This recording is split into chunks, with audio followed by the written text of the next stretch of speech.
まさに、振り飛車の理想のね、理想系のさばきがね、実現した格好になりました。皆さんこんにちは。日本将棋連盟棋士七段の村中修司です。今回はですね、将棋王座指しました対局の解説編をお届けいたします。はい、ではね、早速対局の方を振り返っていきたいと思います。本局ね、私後手番ですので、将棋王座のね、対局編の方とはね、局面が、こう上下逆になりますけれどもね、ぜひ対局編の方と見比べてね、参考にしていただければなと思います。本局、2六歩に、3四歩。4八銀に3二飛車とね、これがね、今回私のね、作戦、三間飛車、後手番の三間飛車ですね。で、まあね、ここで、7六歩とつけばね、4四歩とついて、通常のね、三間飛車の形になるんですけれども、実際ね、2五歩、3三角、5六歩、6二玉の時にね、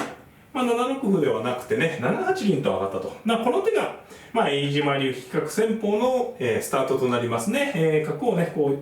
う、7六ついてね、すぐ使うんではなくて、こう引いて使うっていうね、比較戦法となります。で、7八銀に対して、私の方は、7二玉と。で、7九角とね、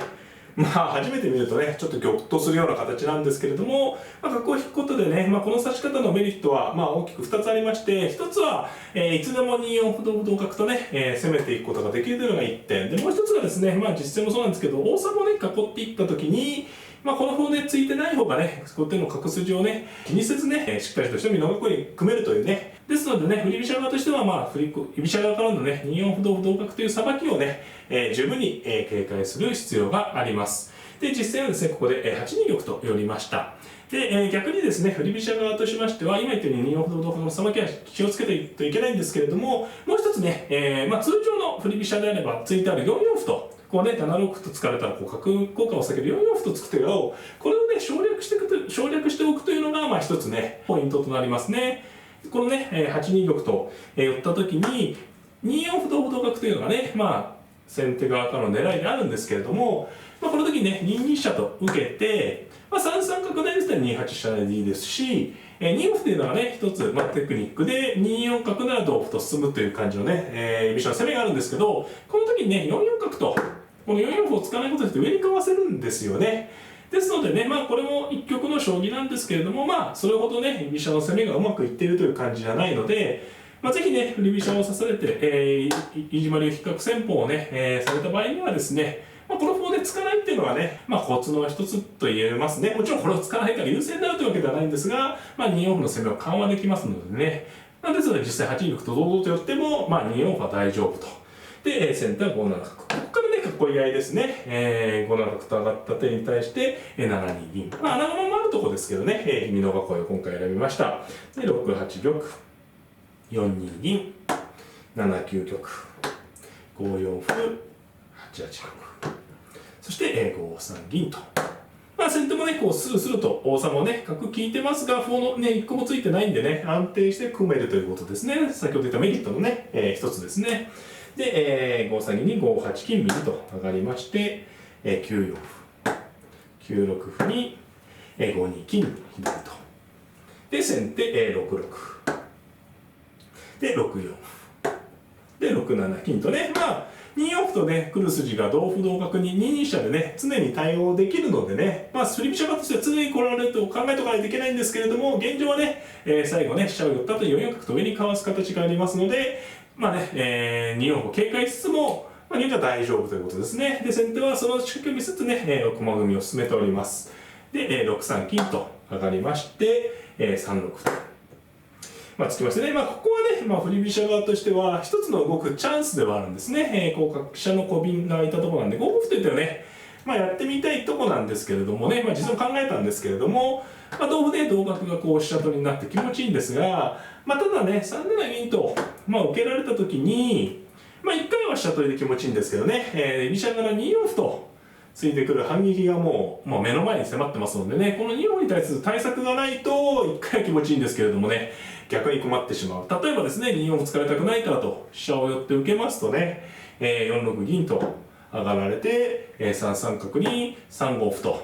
1回は気持ちよくね、出たんですが、どうですかね、これはちょっとね、やぶいヘビとまではいかないにしてもね、ちょっと嫌な展開かなという気がします。ただ少しでも形が違えばね、居飛車が3六歩と突いた瞬間に5五歩というのは、有力な筋になりますのでね、ぜひ覚えておいていただきたいかなと思います。実際は7四歩と、じっくりね、駒組みを進めました。1六歩、1四歩。そして、3七桂とね、これ桂跳ね油断ならないですね。次なんか2四桂とぴょんと飛ばれちゃうと両取りになっちゃうので、5一角と、受けました。ここもね、4四歩とつけばね、シンプルに4五桂は防げるんですけれども、2四歩同歩同角とね、来られる手がね、嫌なんですね。この場合ね、ちょっとね、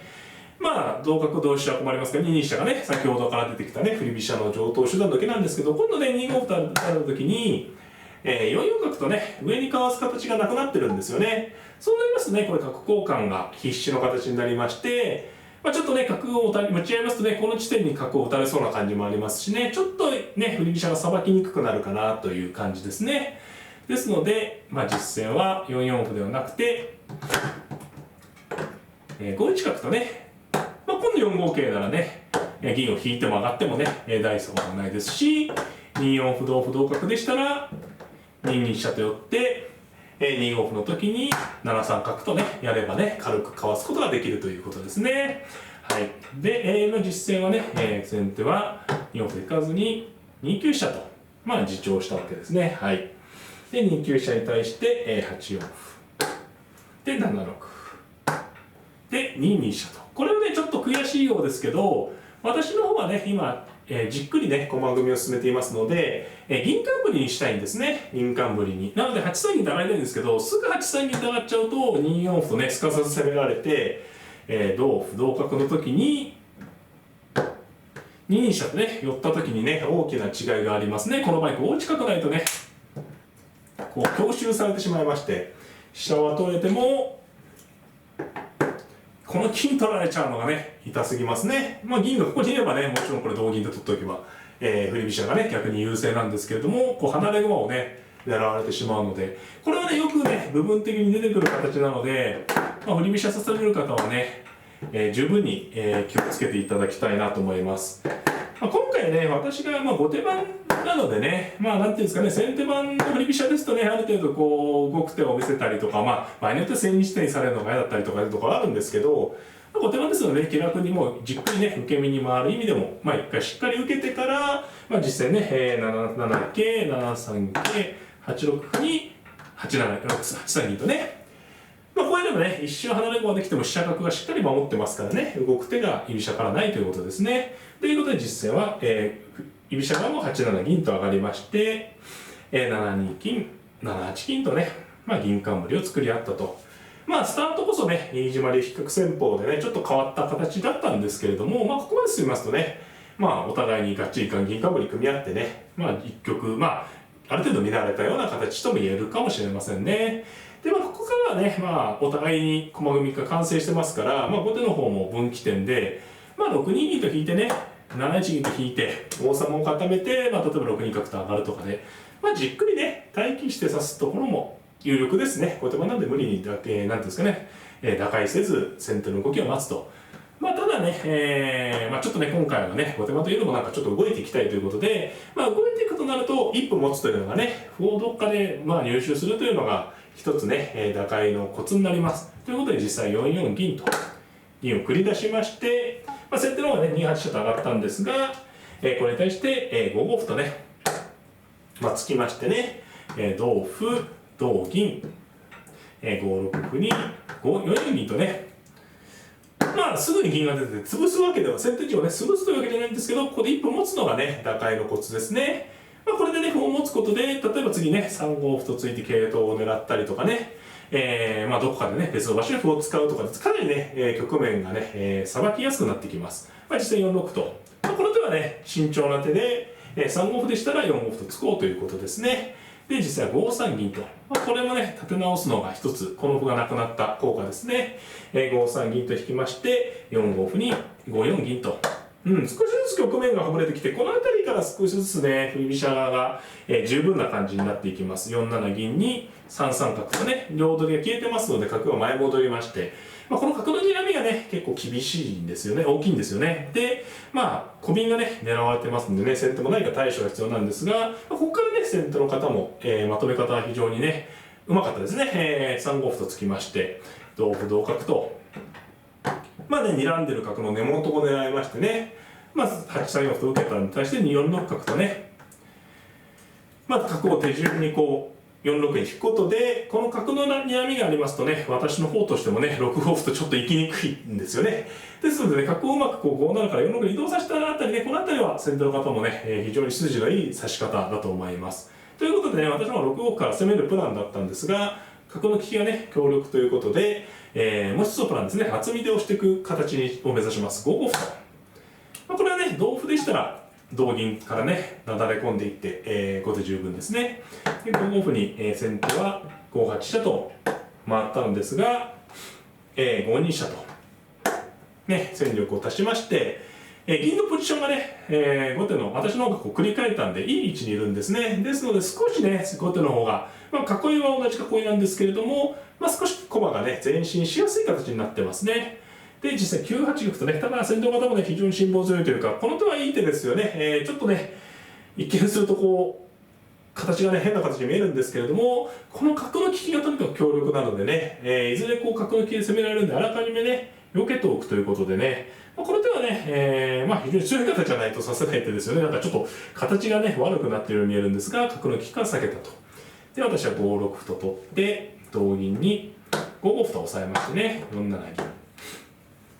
一気に潰す手こそね、できてないんですけど、じわじわとね、局面を押し込んでいっております。で、5七銀に対して5一飛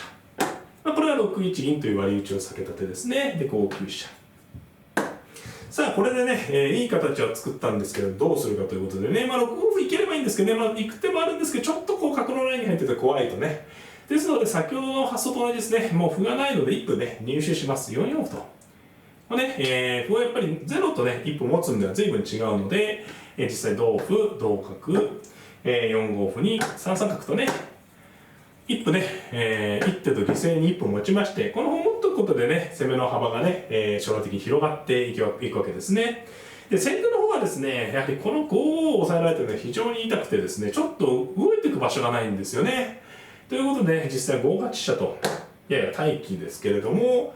私はね、9二玉。これはね、本格的な攻めに取り掛かる準備ですね。先手の9八玉と同じ意味で、先手の角筋から、避けております。はい。で、9二玉に対して、先手はね、5六歩と。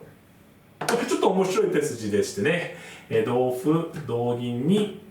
歩を打たれるとね、銀を下がる、これ数足らないんで下がるしかないんですけど、もちろんこれね、先手の方これをうっかりしたわけではなくて、こうやることでね、陣形を崩さずに、手待ちをしたという高等テクニックですね。ただね、本局は先手、居飛車が先手ですしね、ちょっと千にしてでもしょうがないかということで、実際ね、この局面はね、後手の方が駒の損得こそないものの、作戦勝ちと言っていいでしょうね。後手が望むなら、千日手になりそう、例えば8二玉とまた戻るとかすればね、先手は動く手が難しいんでね、千日手になった可能性もあったかなと思います。ただね、せっかくいい形に組めてるんでね、本局がね、動いていきます。6五歩と。これ満を持した仕掛けですね。この歩を手持ちにして王様も逃げてね、条件が一番いいところで攻めるということですね。で、実戦同歩、同桂と。ここでね、実際6四歩から反撃したんですけれども、同桂と取ってね、同銀に、6六歩と打ってね、ちょっと後手の言いなりなんですけれども、こうやって進行して指しとくってもあったと思いますね。これで5六銀と切り込んでいくか、じっとね、引いて指すか。これでもね、次に4二角と引いて、8五歩狙ったりとかですね。ちょっと、振り飛車が十分ではあるんですけど、この方がね、良かったかなという気がします。結果的になんですけどね。実戦は同歩同桂にね、6四歩から反撃に出たんですね。これはでも手筋で同金とやることでね、駒がね、上ずるんでね、一つのテクニックなんですけれども、2四歩、同歩、2二歩とね、歩の手筋なんですよね。同角なら2四角と出て、この金が上ずってますんでね、一度上げますと3三角と上がれば、同角成、同桂に4二角とすれば、これは先生がうまくいきすぎですけどね、飛車金桂のね、三方取りになりますんでね。ですが、ただね、ちょっとこの手順は、部分的には、厳しいというのはある程度攻めなんですけれども、ここがねぶつかってますからね、ぶつかってるんで、実際1三桂とねちょっとなんていうんですかね、軽くかわしておいてね、やはりここが忙しいですね、6筋のところがね。で、実際は1三桂に対して、1五歩とね、追撃なんですが、ここからね、私はね、この歩をね、同歩と取る手もあるんですけれども、6筋をしていきます。まずね、6六歩と、一歩をね、打ち捨てまして、同金に、それから7七桂。これはね、ちょっと工夫したところでね、金が上がっていってないとね、これ同金寄りと、いい形で結構取られちゃうんですね。金を上させてから7七桂成同金とすることで、6五歩と打って、金を引いてね、どうですかね、形が乱れたのがね、お分かりいただけるかなと。で、次の手がね、一つ狙いの一手で、6三銀とね、これが非常に味のいい手でしたね。ここに銀がいてね、金が浮いてると5六とかつけないんですよね。金取られちゃうしますしね。で、6三銀と引くことで、金に紐をつけつつ飛車も通ってきて、かつね、次の手が、実は狙いがあるんですね。この手に対して2一歩成とね、これは手筋で同飛車と取らせれば、5筋が軽くなるということなんですけど、もうね、こちら側はもう、なんていうんですか、ある程度王様から遠いところなんでね、一気に中央から殺到してきます。次の手がね、本局のポイントというかね、リードを奪う手ですね。5四桂と。ね、ここに桂馬を打ちまして、これね、角、今日取っても角取られちゃたまったもんじゃないですから、7九角とね、逃げたんですが、6六歩とね、これでね、桂馬をね、軸に押し込んでいくことができたんですね。金は取れられるわけにいかない6八金って引いたんですが、4六歩と打ちまして、これはね、この2発の歩が痛かったですね。これではっきりね、振り飛車が優勢がね、はっきりしましたね。実際ね、3六銀と逃げたんですけど、3八金と引けばね、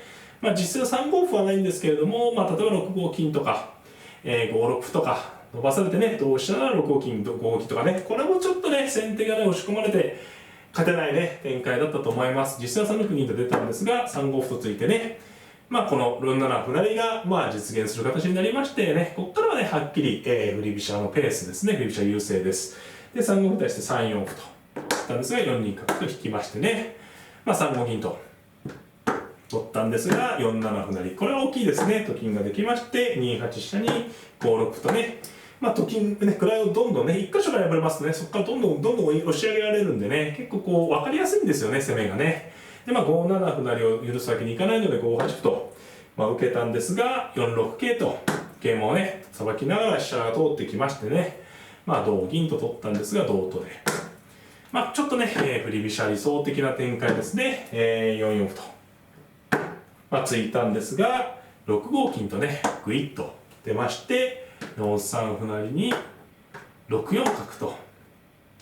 どうですかね。この局面が見るとね、非常に振り飛車としては気分がいいですね。こちら側はかなりのダメージを負ったんですけれども、右辺にね、全部駒が寄ってきてますからね、こちらの方はやられても、いわゆるさばけた形ですよね。やらせても、本陣にね、迫っていけばいいということで、まさに、振り飛車の理想系のさばきがね、実現した格好になりました。実際はね、2四飛車と、しょうがないですね、先手としてもね、こうなってしまうとなかなかね、粘る手が難しいということで攻め合いですけれども、5七歩成、同歩、いろいろ手があるところですけどね、局面が優勢なんで、ただ6七銀とってね、1枚ずつ駒を剥がすのがね、一番分かりやすいですね。やはり駒をね、剥がしておけ、先手の差を見える形にしておくのがね、一番いつでも詰む形に持ち込むっていうのが、逆転がね、少なくなる指し方ですね。6九金と逃げれば7五歩ということでね、歩を持ってますから、同歩なら7六歩でしびれますね。ということで、6七銀に対しては、5三桂とね、辛いですね。本来は歩を打ちたいんですが、2歩で止まらないんでね、飛車の利きを桂馬で止めたんですけどね、辛い手ですね。私の方は6七6八銀成、同角、6七金と、分かりやすいですね。同金なら同歩成ですし、実際は5九角と逃げたんですが、いろいろあるところなんですけどね、分かりやすく7七金、同角に、ここはね、7七、6七歩成でもいいんですけどね、角を逃げられるとちょっとね、警戒しまして5七とと、この辺りはちょっと差がついてますね。はっきり私の差は安全で、先頭さんもちょっと粘り気効かない。特にね、と金の攻めなんでね、金銀を打っても、歩と変わってしまうということで、この辺りはしょうがないですね。実際は2二飛車成と、攻め合いの格好なんですが、6七と寄りまして、5九角に、7七金と。これでね、いつでも先手の王様が、あと1枚駒が入れば詰む形になりましてね、これではっきり、粘れないということで、後手勝勢ですね。で、5七金に対して、実際は4二竜と。回ったんですが、2一飛車とと金を払ってね、これはね、より手堅いっていうかね、2二歩と、今一回ね、飛車成りを見せて2二歩と打たせてから、8七金と。あとはね、手順の寄せです。同玉に7八銀と、打ちまして、9八玉に7六金と出ましてね。これちょっとね、粘りが効かないですね。8八銀と打ったんですが、ここでね、5八歩が、着実な決め手ですね。飛車を取ってくれば角を取って、私の王様ね、飛車を取られても罪がありません。実戦は9七金と頑張ったんですけれども、5九歩成とね、角を取りまして、8九桂という、最後の頑張りに対して、8七角と、ここからは即詰みですね。同銀、同銀成、同金、同金と、駒を剥がしましてね、同玉。これでね、角金銀持ってますので、7八銀と打ちまして、7六玉なら7五金で、詰みですね。実戦は8八玉と縦に引いたんですけど、8七金と、最後は詰みまで行きまして、私の勝ちとなりました。はい、いかがだったでしょうか。今回はですね、将棋王座指しました対局の解説編をお届けいたしました。飯島流比較戦法に対するね、振り飛車側の対策、あるいはね、途中中盤以降少しずつリードを奪ってね、厚みで押していく指し方、そういったあたりをね、ぜひぜひ皆様の対局のね、参考にしていただければなと思っております。